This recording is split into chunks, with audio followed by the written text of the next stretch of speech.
বাংলাদেশের সঙ্গে বন্ধুত্বপূর্ণ সম্পর্ক বজায় রাখতে শেখ হাসিনাকে দেশে ফেরত পাঠাতে ভারতের কাছে আহ্বান বিএনপির। একই সঙ্গে গণহত্যার দায়ে আওয়ামী লীগকে নিষিদ্ধ করার দাবিও তাদের। জাতীয়তাবাদী মুক্তিযোদ্ধা দল আয়োজিত আলোচনা সভায় বিএনপি নেতারা এই দাবি তোলেন। আরও জানাচ্ছেন নাজিয়া আফরিন। বৈষম্য বিরোধী ছাত্র আন্দোলনে হামলার জন্য শেখ হাসিনার বিচার চেয়ে শনিবার জাতীয় প্রেস ক্লাবে আলোচনা সভার আয়োজন করে জাতীয়তাবাদী মুক্তিযোদ্ধা দল, যেখানে বক্তারা বিগত ১৬ বছরের দুর্নীতি দুঃশাসনের বিচারের দাবি জানিয়েছেন। একই সঙ্গে অন্তর্বর্তী সরকারকে সমর্থন জানিয়ে সব ধরনের সহযোগিতারও আশ্বাস দেন তারা। বক্তারা বলেন, দেশে বিদেশে এখনও ষড়যন্ত্র হচ্ছে, সতর্ক থাকতে হবে সরকারকে।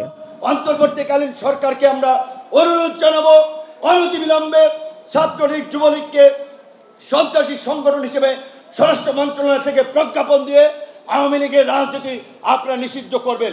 বিশেষ অতিথির বক্তব্যে বিএনপি চেয়ারপারসনের উপদেষ্টা জয়নুল আবেদিন ফারুক বলেন, পুলিশকে ব্যবহার করে জনগণের উপর জুলুম চালিয়েছে আওয়ামী লীগ সরকার। সেই হুকুমদাতা পুলিশের কর্তা ব্যক্তিদেরও বিচারের দাবি তার। যারা গুলির আদেশ দিয়েছে তাদের খুঁজে বের করতে হবে। ডক্টর ইউনূস, আপনার কাছে অনুরোধ জানাবো, 100% কপার কন্ডেন্সারে তৈরি ভিশন ফ্রিজ, তাই গুণে মানে অটুট থাকে বছরের পর বছর। এরা এখনো ষড়যন্ত্র করছে। অবিলম্বে প্রশাসক নিয়োগ করে এদের পদায়ন বাতিল করুন অবিলম্বে। প্রধান অতিথির বক্তব্যে অবসরপ্রাপ্ত মেজর হাফিজ বলেন, আওয়ামী লীগ বাংলাদেশকে ভারতের গোলাম বানিয়েছিল।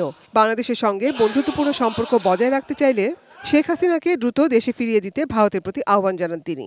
বন্ধুত্বের দাবি নিয়ে বলছি, বাংলাদেশকে অধীনস্থ করার চেষ্টা করবেন না।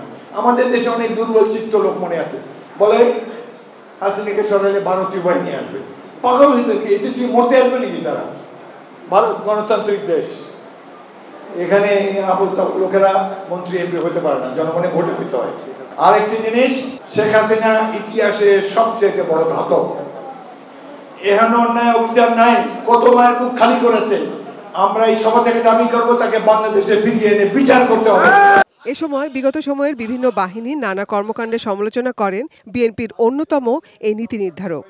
সবচেয়ে নিকৃষ্ট পুলিশ বাহিনী এটি। টেলিভিশনে দেখা যায় কিভাবে এসে ফায়ার করতেছে পয়েন্ট ব্ল্যাঙ্ক রেঞ্জ থেকে, এবং এখনো তারা অনেকে পলাতক। শেখ হাসিনার নামে যে ক্যান্টনমেন্ট করা হয়েছে, অবিলম্বে তা বাতিল করতে হবে। Nazia Afrin, ATN news, Dhaka.